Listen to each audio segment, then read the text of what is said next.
It is.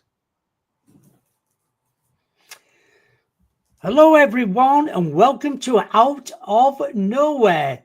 I'll give you a quick update with my hip operation. I've had 4 cancellations, or 5 now, I think it is.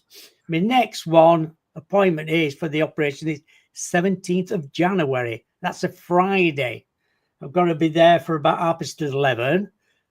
But the trouble is, they've had an influx of people, elderly people that have been poorly. They've either got flu or emphysema, or they've fallen through snow, and there's no beds available. So the update is they're going to ring me, and if there's a bed available, I can go for my operation next week on the 17th. If not, I'll have to wait. So that's what's happening at the moment. But never mind, I'm still here. I'm still getting around, still walking and getting out mainly every day. I don't like to be in because I think you seize up more then. Well, I'm back doing my podcast because I missed 2 weeks because I didn't know if I was going to be in hospital or not. But here I am now. And we've got a fabulous guest on my show. His name is Craig Saskowski. And point about who Craig is, I've known him years. It must be 10 years since I've known Craig. He's had ups and downs in all his life, but he still comes back. And he's a brilliant guy. Crazy is a interpreter, author, 9/11 volunteer, a lung cancer survivor, father, international speaker. Over the last decade, he has been helping interviewers discover their true identity using this savvy process to answer the question, who am I and why am I here? Can we please welcome Craig to the show? Hello there. How you doing, Bob? Thanks for the opportunity. Oh, it's been. I was only thinking about you, and you've been trying to find me for ages. You didn't realize, but my Facebook book got hacked, and that's why. And it was through Susan Gretsch on Beacon Light Radio, what I told him where to find me. So it's brilliant. So what have you been doing since last time you were on the show? Tell us a little bit about yourself again. So I ended up getting divorced. Ended up moving back to Mexico, and just here to wake people up, Bob. That's it. That's it. We're here to wake people up and show them that anything is possible.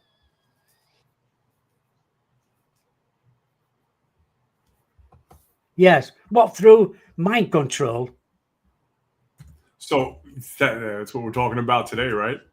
That quantum field, the thing that most people don't really understand. It's the thing that we can't see.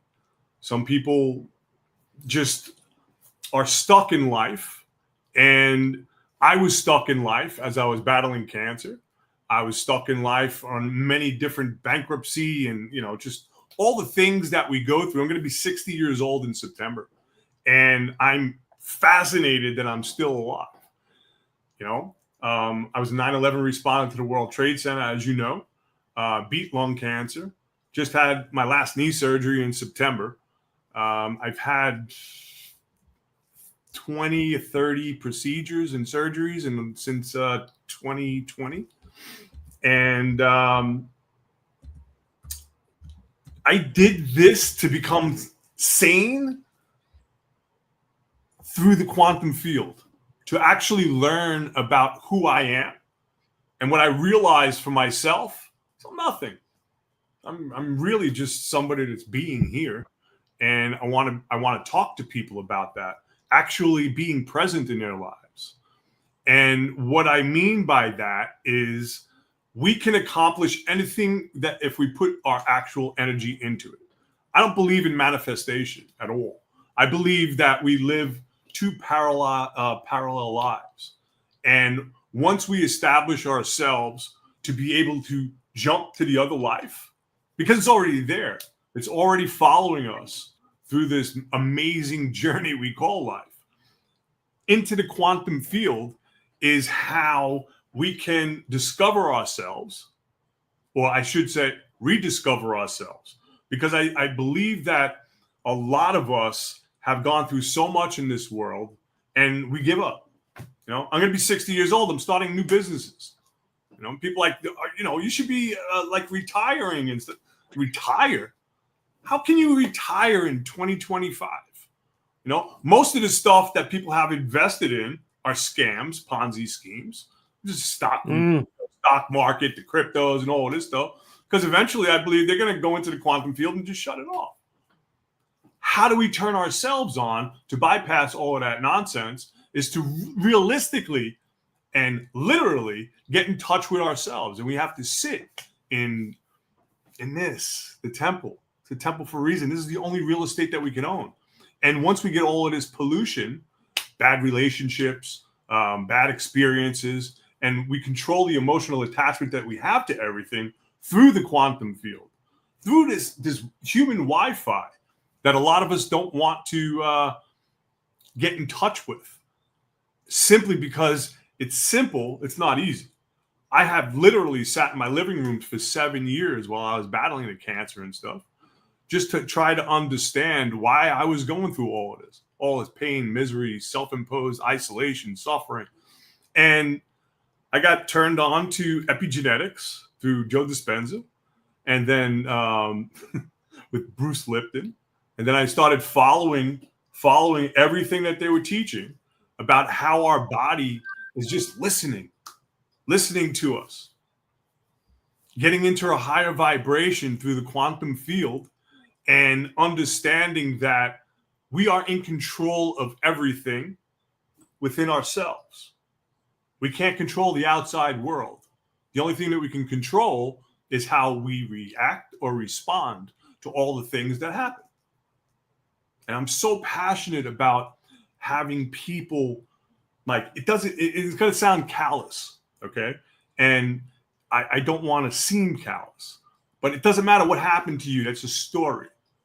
It's the emotional attachment that you have to that story that is either going to propel you and change your life, or you're going to sit in the self-imposed misery.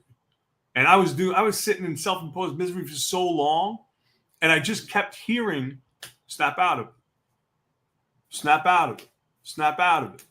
And then what I realized was we're all listening to tones, whether we're speaking English, Japanese, Spanish, doesn't matter. It's all tonality. And once we can understand tones, we can literally transform our lives. I listen to all kinds of tones, not so much, music and stuff like that, just like tone. No. There are certain tones for certain emotions. And so Craig, we could ask for anything, really. It's already there. Whatever we're thinking about is seeking you. You just have to bring your vibration up. Nikola Tesla said, if you want to understand the universe, think energy, frequency, and vibration. So a lot of us, what I do is I help people dial in that frequency. Just keep tweaking that dial. And once you find that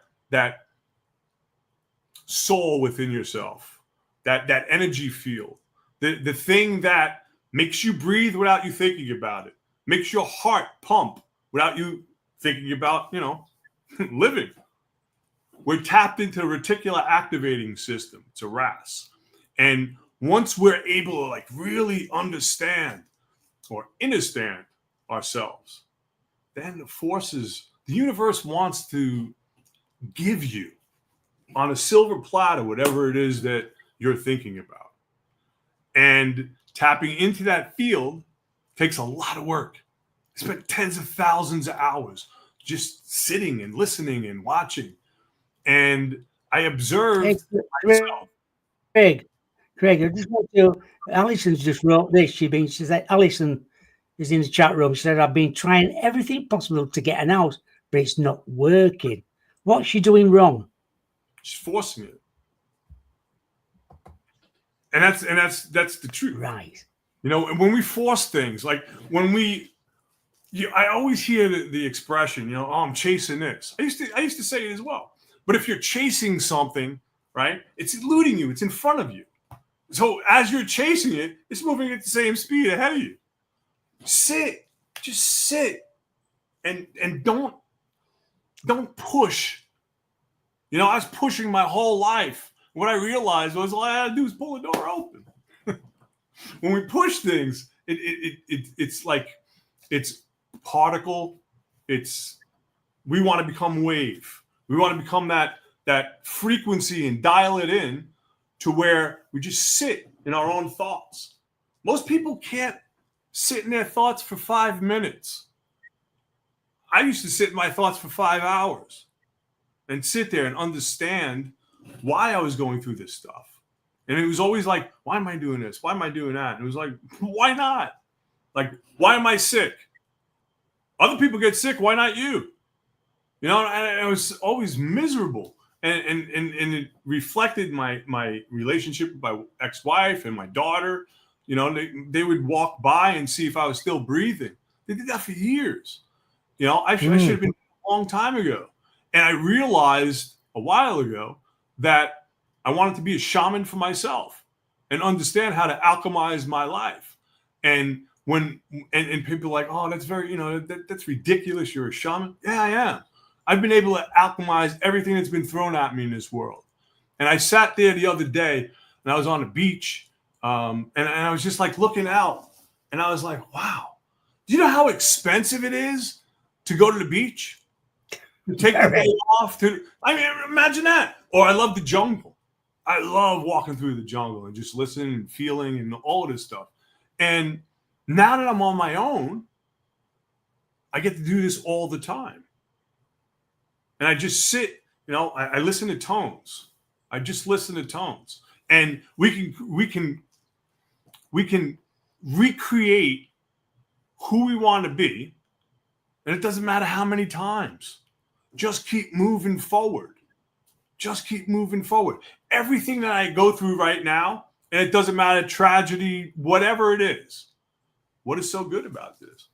One of my mentors, Keurig Ashley, used to say, and still does to this day, any situation, it doesn't matter if your dad died, your mom died, your siblings, and it sounds callous, but that's an external vibration. That's an entirely different influence. And we can sit in all our failures and just be like, oh man, I'm really depressed. And why does life throw things at me like that? Why does it always happen to me? That's one of the sayings, isn't it? Why does it always happen to me but nobody else? Yeah. Well, things I realized while I was going through my self-imposed misery, pain, suffering, that I was going to be able to share this with the planet. My biggest ambition is to travel around the world and just give different vibrations to people. You can feel when you walk into a room, you can feel the energy that's in there. Go into a club, you might feel the energy like, oh, something's going to pop off. I'll turn around and I'll leave. And people that are with me know if I'm leaving, they should leave too. All I want to do is help people. I don't want to hinder. I want to add. I don't want to subtract. They've always said that about UFOs and all that. They say because we have to tune things in to see them. There are so many things. You don't tune in. What does that take? That takes work, right? That takes because we're programmed. We're programmed from a very early age, like 0 to 8. We're programmed and downloaded our software. All we have to do is uninstall and reinstall a different software. And it sounds, a lot of people are like, dude, you're crazy. You have no idea how crazy I am. No, people are like, well, you're trying to share things that don't make any sense at all. I was like, well, what have you been concentrating on? I had one dude tell me, he's like, you talk all this stuff and all of these things that you eat and all of these potions that you make and all of this stuff. He's like, but you're still sick. I was like, no, you're not paying attention. I'm still alive. That is exactly, yes. That is the difference. The main thing. Sliding into 60. Bob, I'm sliding into 60, you know, and I know I'll get there. And if not, I won't. That's it. And people are like, are you afraid to die? Man, I can't even tell you how many times I should have been dead just on this illness journey alone. Oh my God, yeah. We talked Exactly. about this before. It's just procedures and surgeries as a 9/11 responder, like heavy metals and like just bad stuff, man.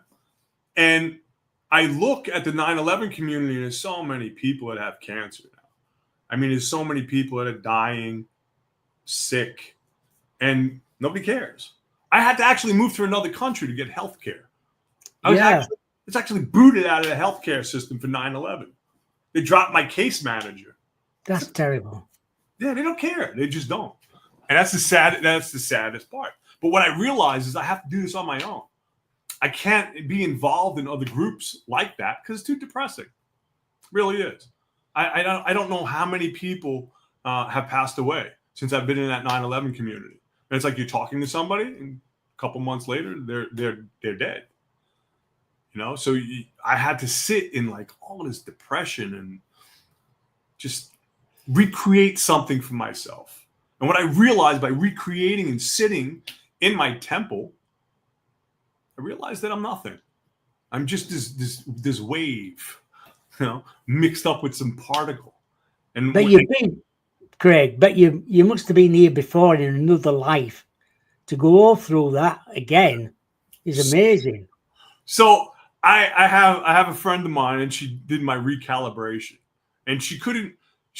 We joke around all the time. She's like, "You're either a child or you're ancient."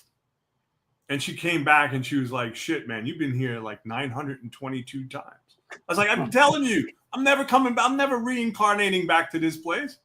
It's a volcanic meatball. There's nothing but craziness here. This is a school for the universe." It's like, nah, I'm done, man. I'm done going to school. I'm done with the lessons. They say the lessons build character. I'm done being a character. What advice would you give to somebody who's having problems with life and can't carry on? What advice would you give them? I would say walk away from everything that is not contributing to who you want to become. Because, a lot of people that I've spoken with over the years, they're like, well, how do I do this? How do I go from one point to the other?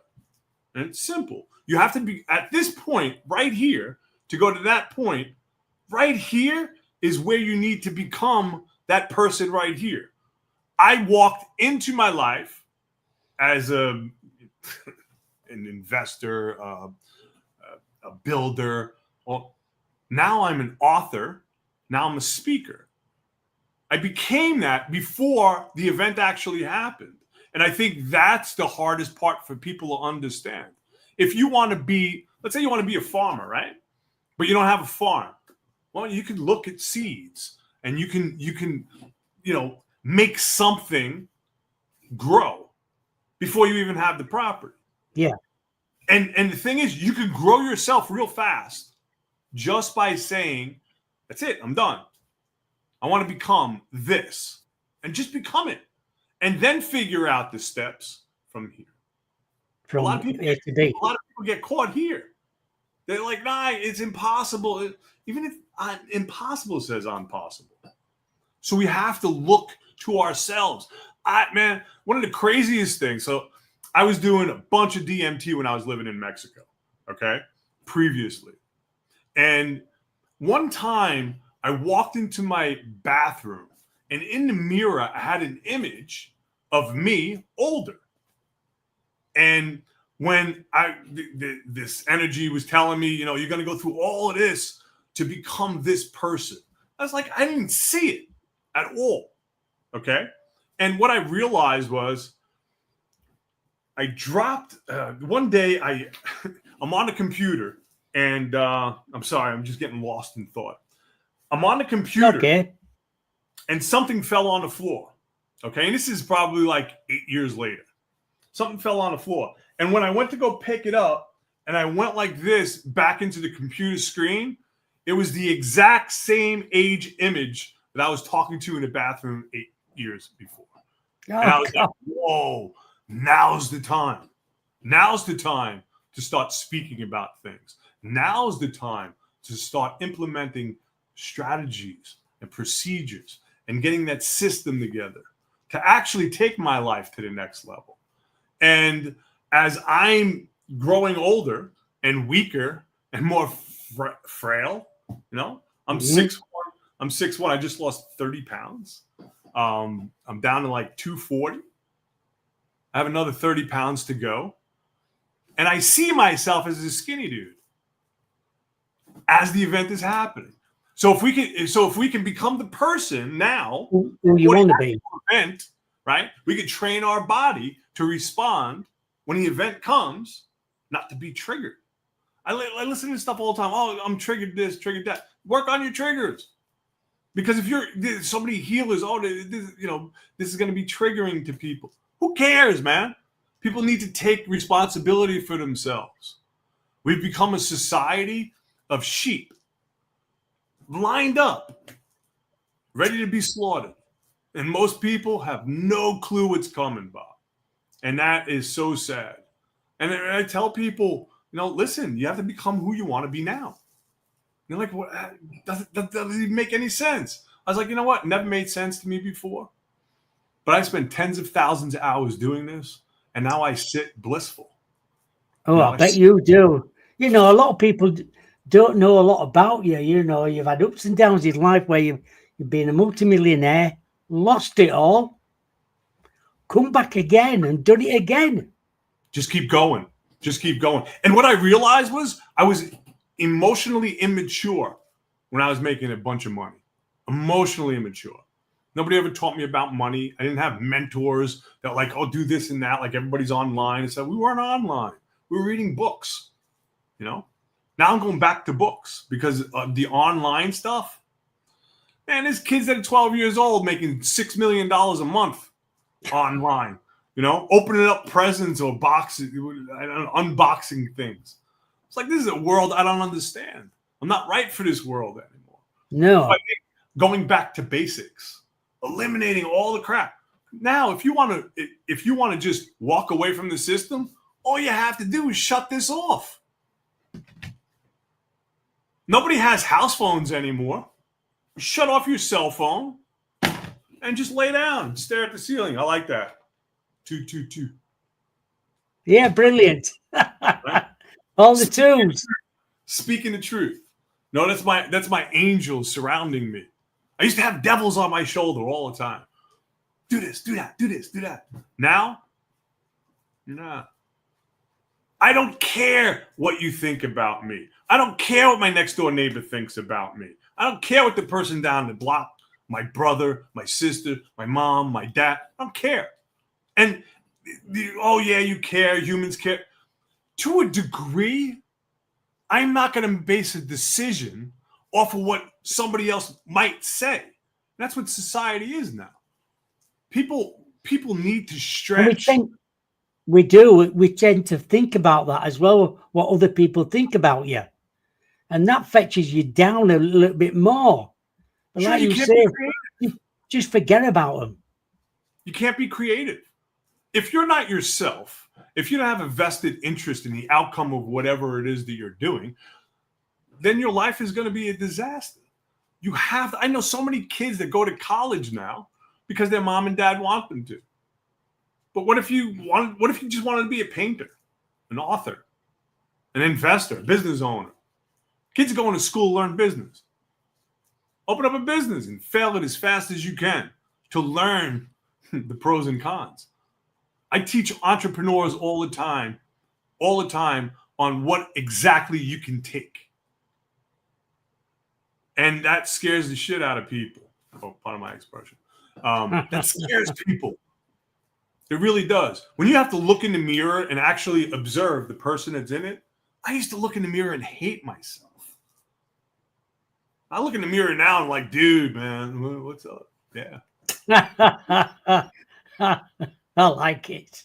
And I I think we're It's here. difficult, isn't it? When you're up there with it and you're making money. But it's not very good, is it? If you're earning shits amount of money, but you don't know what to do with it. It's very true. And I think one of the sickest things the universe can do, right, is allow you to make money and lose it, then get sick. And that blew my mind. I used to make money all the time, and then I turned around and I was sick almost 10 years. And I couldn't even pay the electric bill. I was just sit, and I couldn't feel my legs or the right side because they cut through the ribs and cut all the nerves and stuff. And I couldn't move sometimes. And I used to stare at the ceiling, and I was like, what a loser, man. You're such a loser. Like, snap out of it. And it was like, it would beat me up so much, or I would beat myself up. Nobody had to beat myself. Nobody had to beat me up. I'd beat my own butt. And we have to. It's sad when it gets to that point, Craig, isn't it? When you're blaming yourself for what you've done. And then the accountability part pops up. The responsibility, like, it's got nothing to do with the government. It's got nothing to do with what you got in the bank. It has nothing to do with your children, your spouse. It's nothing to do other than you. You got to take accountability and responsibility. You have to accept the apologies that are never going to come. You have to alchemize these things. And I've just become a master at alchemizing my life. And then as a master, I realized, right, that I'm at the basic. I'm at a basic level, understanding human behavior. I feel very young here now. I don't feel like an old person sometimes. I feel very young in universal time. I'm here. What I realize is I'm here to help humanity to the next level. You say, man, you're a pompous bastard. No, man, I'm just here as I'm a knucklehead from Jersey, and if I could figure this out, right, anybody can. I'm not formally educated at all. I grew up in the street. My dad was a blue-collar worker. I mean, he impressed the hell out of me with all the stuff that my mother was going through when I was a kid. My dad, every day, 5 o'clock, he'd be home. Every day. Like clockwork. You know, and I had that influence. I had an amazing family. Still do. You know, and I just keep adding to my family. But you've moved to Mexico now. Yes. You can have a walk in the jungle. You've got a nice property. Loads of land. You know, the property thing is something like I literally sold my farm in Georgia to move to Mexico. I have small property, nothing big, yeah. Right? I got rid of the big one. I got a little piece of property. And what I realized was I want a bigger piece of property. I want to create something where people come, and when they leave entirely different. I believe I could change somebody's life instantaneously. Just with some tweaks. Yeah. When I speak with people, I'm not listening to what they're saying. I'm watching what they're saying. And that's something entirely different. You know, I grew up in a Sicilian household. Everything was about body language. These are different languages that people need to understand or learn. I don't care. You're a multi-millionaire and you got jets and all of this stuff and you got boats and you got big apartment buildings and everything. All right, sit in front of me. Let's go. How do you really feel about your life?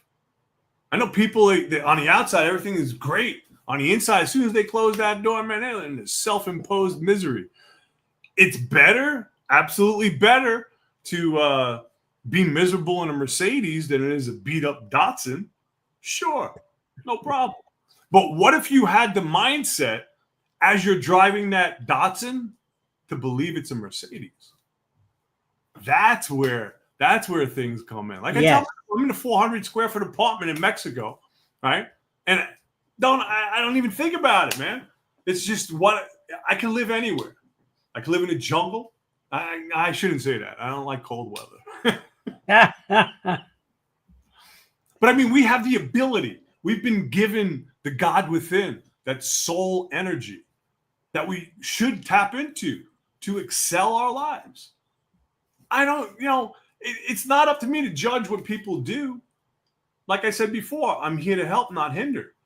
I can't judge you if you don't want to do certain things. That's your life. It's not mine. I never tell people what to do. You're writing a new book then? Yeah, it's called Shaman from Jersey. How I've alchemized my life. Brilliant. Sounds good. Tell us a little about when you went to 9/11 and worked there for a little bit. So that must have been. That was a bit crazy, right? So I went there for a couple days, and it was just surreal. It was just one of those things. I was standing on top of the World Trade Center in a pile. And now, I'm one of the tens of thousands that are sick and dying. But yet I'm living. I know my light is getting so big that eventually it's just going to go out. And just on to the next. The next experience of whatever this divine being that guides me has planned for me. And that's how I live my life. I walk in my own lane, man. I think it's great that you do live your life like that. I have to live my life. I have to live my life like I'm going to be dead tomorrow. And I do. I celebrate every day. Every day. I wake up. I used to wake up and be like, oh, man, I can't do this anymore. So much pain, mental torture. Now I live my life. I wake up. I'm like, wow, let's go. Let's go. Let's see who we can play with today. Yes, exactly. Yeah. Who can we play with today? Fine tune yourself. Yeah, man. Absolutely. What can you do today? Yes. It's a great philosophy that is to get up and say that.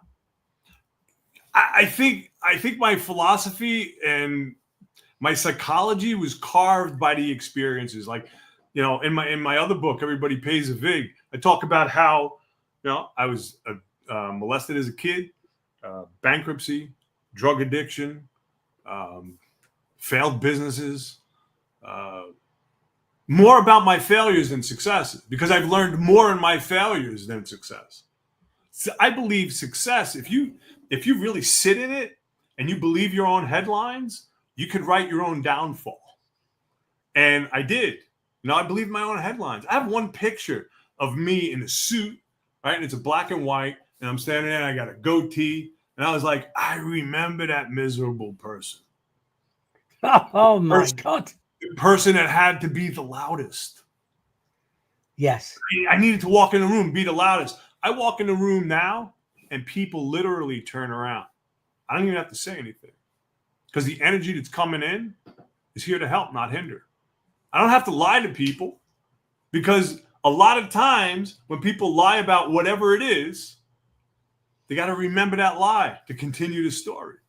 And it's true that what you say about that, you can walk into a room and you can tell, looking at people, who's miserable or who you're not going to get on with, and you think, God, what's up with them? Absolutely. And the thing is, it's like, we all have this ability. We all have a psychic ability. It just requires work. A lot of people are afraid to confront themselves. A lot of people have deep, dark secrets, right? Yeah, they do. That will hinder their growth. But if you sat in your deep, dark secret and actually exposed yourself and be like, you know what? I can't change my life. I've done some bad things in my life, man. And I've always felt like this remorse and this guilt and all of that. I understand now that part of that process, that misery and learning and doing bad things. And all I was doing is adjusting the frequency through experience. Now I send out a different vibration. Then the energy changes. It does. I think it does, because I think sometimes, I know in the past when I've got heated sometimes, but now I've mellowed a lot. I just let it go over my head now. So it go over my head.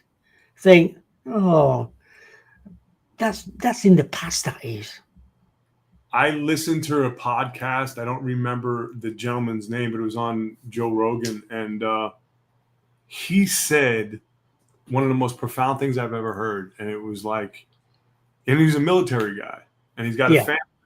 And he was like, my family doesn't know how much misery and pain has gone into becoming so peaceful.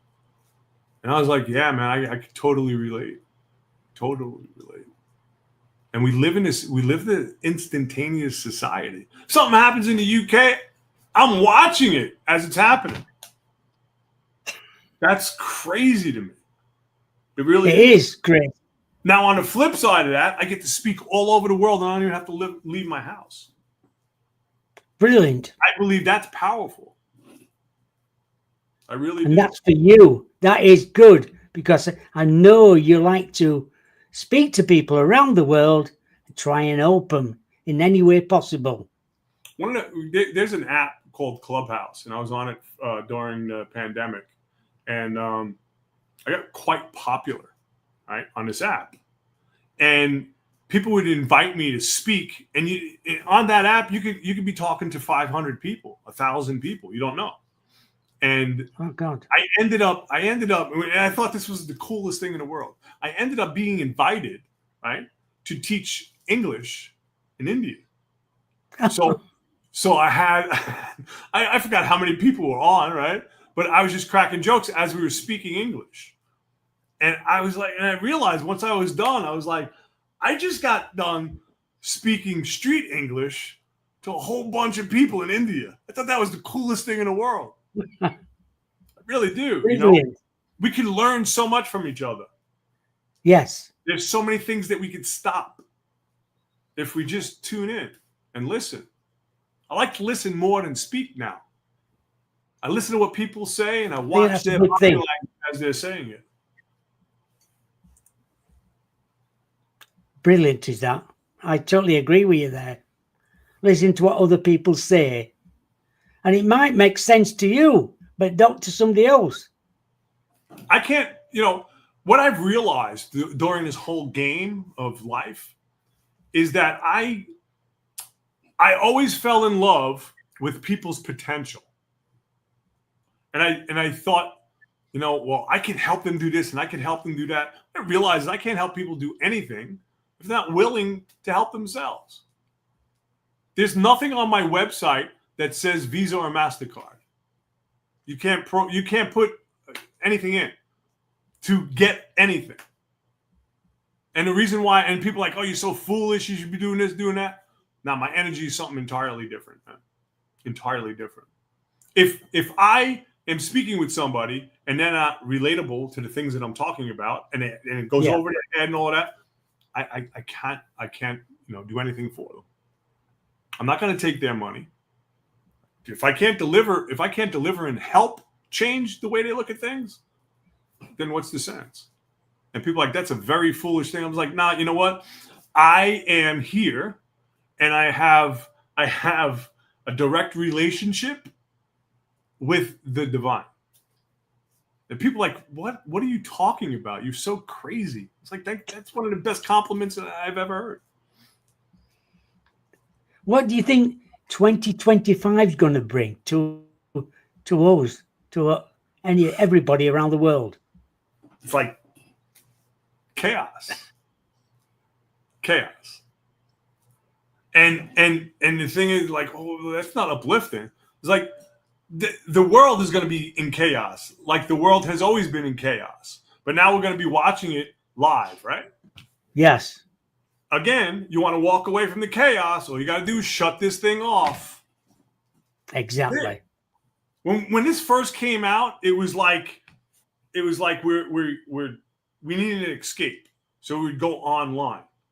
Now, when we need an escape, we go offline. That's a crazy world, man. That's a crazy world. It's so true what you're saying there. I was watching a YouTube video, and no, it was a TikTok actually, and they were interviewing a mom. The kid, I forgot how much the kid made, but it was a lot of money. substantial amount of money, maybe tens of thousands, kids like young, very young. And they asked the lady, they were like, well, does, the kid have to go to a college or whatever? She's like, what's he going to college for? He's already making the money. Education, you got books, you got all of this other stuff because that's what you're going to be doing at college. It's like, well, what about in the future for a job? And I don't remember the number, but she just looked at him and was like, my son makes $80,000 a month. What do you mean a job? He's like 12 years old. This stuff blows my mind because these kids grew up with the internet, right? And they grew up learning all of these different techniques and how to move things around. And I was very arrogant when I was listening to a 21-year-old, and he was telling me how he could help me do certain things. And I'm saying to myself, you're 21 years old. How are you going to help me? And he looked at me and said, I've been doing this for 10 years. Oh, my God. Blew my mind, man. That blew my mind. And I was like, and I realized I was like, that was very ignorant for me to say, because I was looking at this one thing. These kids are born with this stuff in their hands, man. As bad as the internet is. I'm sorry? It's true, because even kids at 1 year old and 2 year old, they've got a phone in front of them, playing games on them. I remember one time, I forgot what device it was. My daughter was on it, and I was like, listen, enough, man. You've been on it too long and everything like that. And she's like, Dad, I'm having so much fun. I was like, that's why. You got to get off of it. And she's like, Dad, but I'm learning the periodic table. And I was just like, how are you learning the periodic table? And she turns it around and she's like this. And I was like, give me a couple more minutes. You have a few more minutes to do. It's just crazy. It really is. But it's true. Somebody said to me the other day, I can't use my phone. I said, give it a young kid. They'll sort it out for you.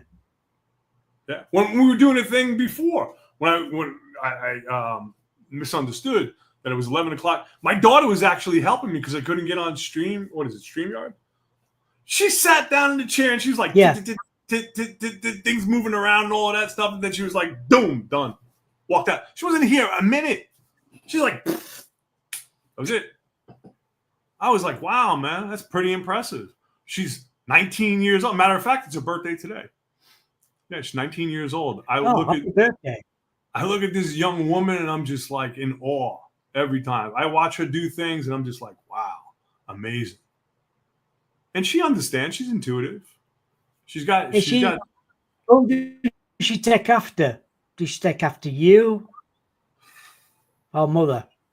It's like split right down the middle. Yeah, the frustration, the aggravation, the thick-headed skull and all of that, that's me. The intellectual side and how to just craft herself as a beautiful human. How to deal with things. Yeah, we were talking before because I want Heather to start helping me with certain things, right? And she's like, me and you, we just go at it all the time because we're so much alike. I was like, yeah. She's a little Craig. Yes. Yeah, definitely. That's good. But it's good when it's like that anyway, because she's probably learning as well how to deal with things. Absolutely. Yeah. Yeah, and we have conversations. I used to tell her from a very early age, we're going to have conversations that most dads and daughters don't have. And she's like, well, why are we going to do that? And I was like, because I don't want you going to the street for anything, ever. So we've had bizarre conversations, but she's my kid. I don't want her going in the wrong direction, talking to the wrong people. So she comes to myself and my ex-wife all the time for just talking. And it's conversations and subjects get bizarre. They get like, but I'll never lie to my kid, man. I don't want to lie to anybody, especially my daughter, because I know I can see certain things, that society is breeding right now, and it's crazy. It really is craziness behind what is coming and what's already here. We're a global society that's connected through this, right? And if we could be connected through this, right? The waves, we can be connected through this. We should have the ability. We should have the ability to understand each other without even speaking, and we do, certainly. We have body language. Yeah, I'm sure we do. But we just got to get rid of all the nonsense that prevents us from actually growing as a species, as a human. It's hard work. People don't want to do it. I did it. As I was doing it, I was like, what am I even doing this stuff for? Now I know why. I became the shaman before I even understood what the shaman does. All we have to do is alchemize everything that is thrown at us. Don't react, respond. You know, my reaction time now, 5 seconds, 10 seconds. And then I'm like, what are you even going that way for? Sit back, observe.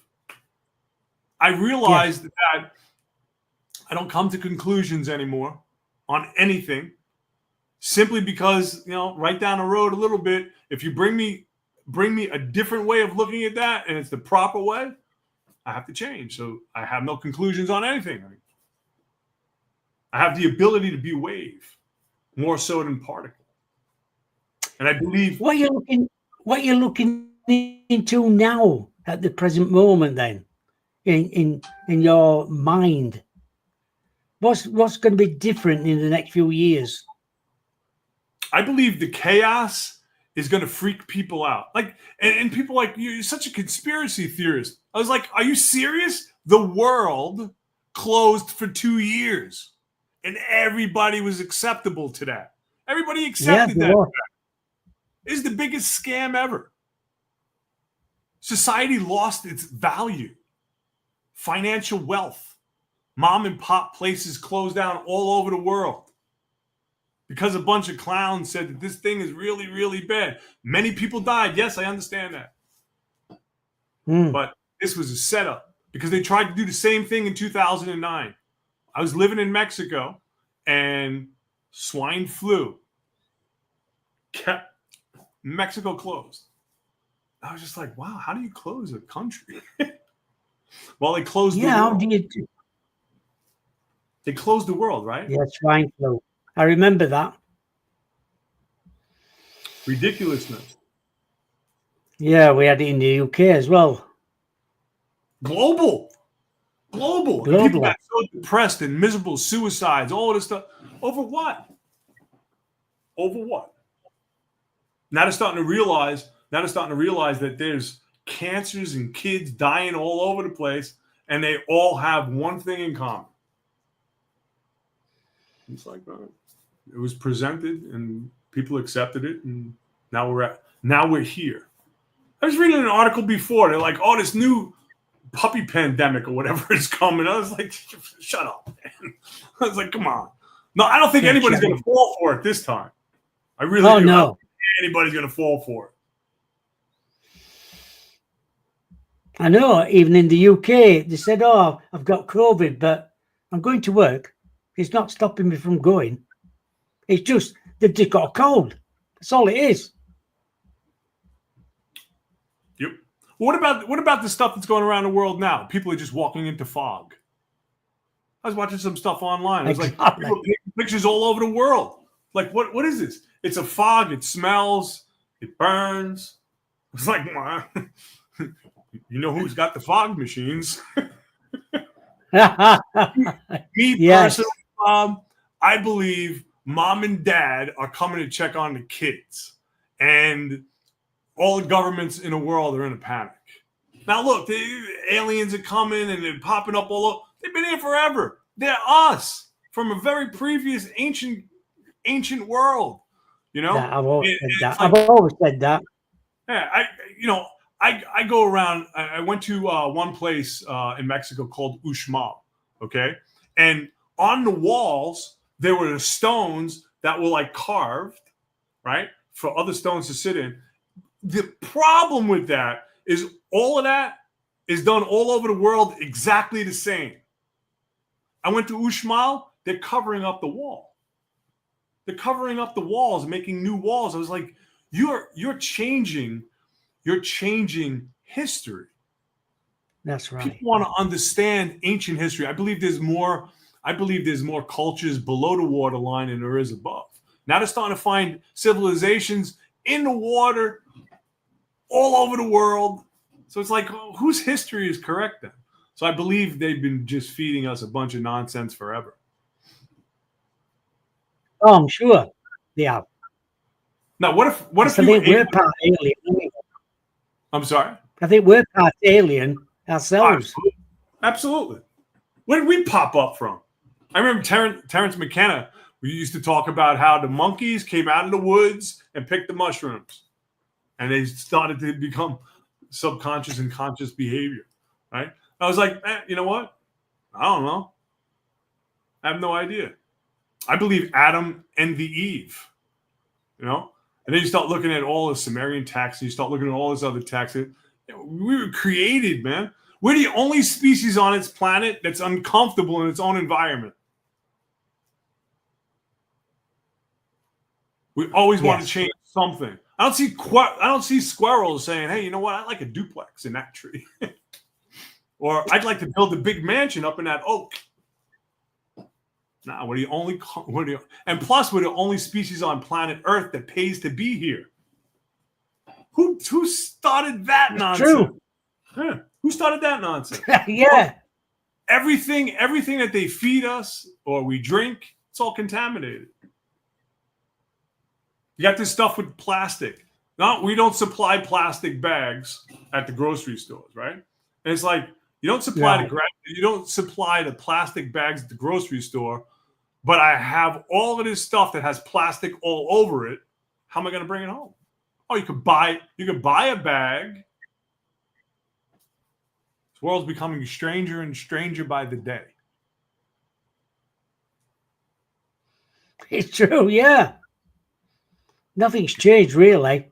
You're on about plastic bags there, but when you buy fruit, they're in plastic. Covered in plastic. Covered in plastic, yeah. Plastic containers. And then I start thinking to myself, I'm like, didn't they say there was peak oil in the 70s? This is 50 years later, and they're still producing oil. It's the biggest con job, mind control, everything that we're reactive to. There's a reason why people react. It's all programming. It's all programming. It's a sick world that we're living in. Yeah, if you could do away with oil, but you'd never do that because the government don't want you to. No, because they make a lot of money in oil making plastic. Yeah. Yeah. It's a bizarre world that we're living in. And I think it's going to become more and more bizarre. I was just reading an article. They're talking about the drones in New Jersey coming out of the water, alien technology, and all. It's like, nah, they're gonna start now that all the pedophiles are coming out. Now that all the actors and politicians that have been around child trafficking and all of that. Think about this. What do you think is going to happen when the population realizes that half of these actors, politicians, and all of this stuff are pedophiles and reptilians, right? And the other half knew and never said anything. I think if you know about something, you ain't saying it, you're part of the problem. They all need to go. You are. You're part of it. Yeah. That's what's happening in the UK recently, in Rotherham, where all them young girls got sex and all that through these people from Pakistan. The government knew about it. The Labour Party knew about it. Police knew about it and did nothing. Did nothing. It's one of the craziest things that can happen to somebody. These kids are being trafficked. You know why nobody's doing anything about it? Because they're all doing it. And that's the sick part, man. That's the sick part. And I think we're in for such a rude awakening. I mean, everything now. Think about this. When they look into Craig, when they look into it, they say we have to learn from all this. That's all they ever say. We must learn.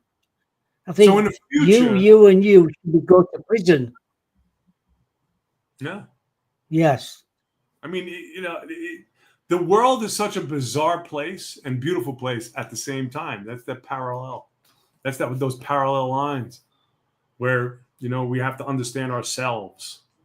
We have to tap into ourselves. Most people, it gets very uncomfortable when people are trying to help themselves. It's like, no, you're not trying, man. You just help yourself. That's it. It's cut and dry. All you have to do is take the bad behavior that you have and change it to good behavior. Well, it's very difficult. So you're telling me you'd rather be in bad behavior? I mean, it's pretty cut and dry. Either doing bad things or you're doing good things. Not really in the middle. We have to save ourselves, man. I truly believe that. We have to be accountable for every action that we have. That's a hard pill to swallow. it is. But you're doing fantastic now. What's that? So proud of you. Oh, thanks, Bob. I appreciate that, man. I'm so proud of you, what you've been doing for yourself. I believe you have to sit. I go against some people sometimes, psychologists, psychiatrists say, oh, you forget about the event. No, man, you have to sit in that event, man. You have to alchemize the crap that you've been through. For the longest time, I couldn't talk about being molested as a kid. Now I talk to people all around the world and I help them, especially men. People don't talk about molestation because it's in their families, And it's just because, oh, well, so-and-so is really rich. So-and-so's a pedophile, man. You know what I mean? It's like, when did this behavior become so common? It's been around forever. Just nobody wants to talk about it. Now it's being exposed. And it needs to be. I have a 19-year-old daughter now, man. If somebody approaches you and does something, kick him in the nuts, throat punch him. We'll worry about the repercussions later. I'll make sure you leave from that environment, And people are like, whoa, you shouldn't say that. What? What, are you kidding me? Are you kidding me? The reason why things are happening is because nobody says anything. Sad. Well, coming near the end of the show, Joanne's just asking, I'll just put that up there. What are the names of your books? The new book coming out this year is The Shaman from Jersey. And the book I have out on Amazon now is Everybody Pays a Vig, One Man's Entrepreneurial Journey. Where can people get in touch with you if they want to chat to you? CraigSikowski.com. And I give everybody 15 minutes. And you will have a takeaway after the conversation.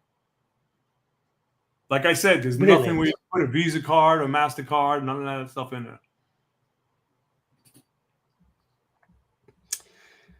Well, thank you so much for coming on the show.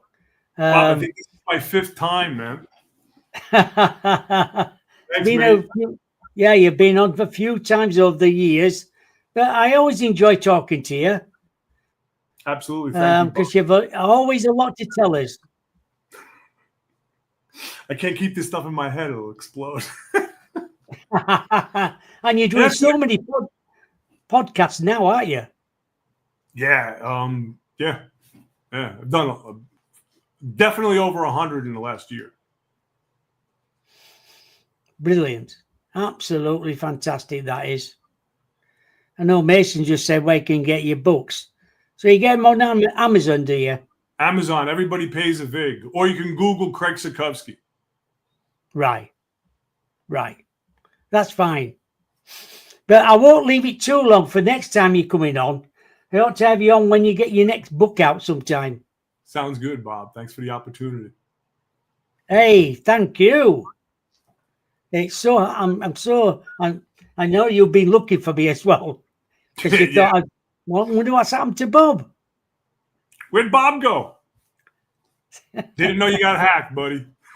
Yeah, I got bloody act, unfortunately, but I've got my own show now anyway, Out of Nowhere, and I think it's a great title for some of the stuff we talk about. Absolutely. Very proud that you're my friend, and I'm very proud of all your accomplishments, and I hope you feel better. Oh, thank you, my good friend. And Mason just said, Bob, it's been brilliant tonight with Craig. Diane just said, I agree, Joanne. Very interesting guest tonight. Thank you. It's good. Everybody's enjoyed you. Appreciate it. That's the main thing. Yeah. And they're all regulars in my chat room. They all like my guests, what I think's nice as well. And usually a lot of them always ask questions anyway. That's good, man. We need to ask. I'll keep in touch with you about my operation. Absolutely. Hopefully it's going to be soon. All being well. Hopefully. Hopefully. If there's a bed spare. Oh, God. Well, that's what happens, isn't it? I think worst months are January and February, when people get ill and have to be rushed in, or something's happened, or they're falling because it's been they're falling on snow, and instead of going to A&E, they go straight to hospital, and then it gets bunged up there. And then trouble is, when you're elderly, there's not a lot of aftercare these days, so they call it bed blocking, where they should be able to go somewhere else, but there's no room for them. So they could be in there for months. It's sad, really. I mean, think about it. We live in a society where they determine whether or not you can get service because you're sick. Yeah. I mean, it's true. You know, people like in Mexico, yeah. Probably one of the best healthcare systems I've seen. Brilliant. Yeah, it's a sick world that we live in. Definitely. And they looked after you anyway. Oh, yeah. That's the main thing. You go to the doctor and you talk to him for an hour. Wants to know about you, your life, and all this stuff, and he's speaking English. It's like, man, I'm home. Oh, that's still. It is like home. Yeah. And what did you say? It cost you $5 or something? What's that? How much did you say it cost you? $5? You can go to the doctor, yeah, $5. I had my surgery, like I said, I had my surgery. It was like 1/5 of what it would cost in the United States. Brilliant. Brilliant. Anyway, I'll let you go. Thank you for coming on the show. Appreciate it, mate. Being good as always. And hopefully we'll speak to you again very soon. Thanks for the opportunity, Bob, as always. Turn this off.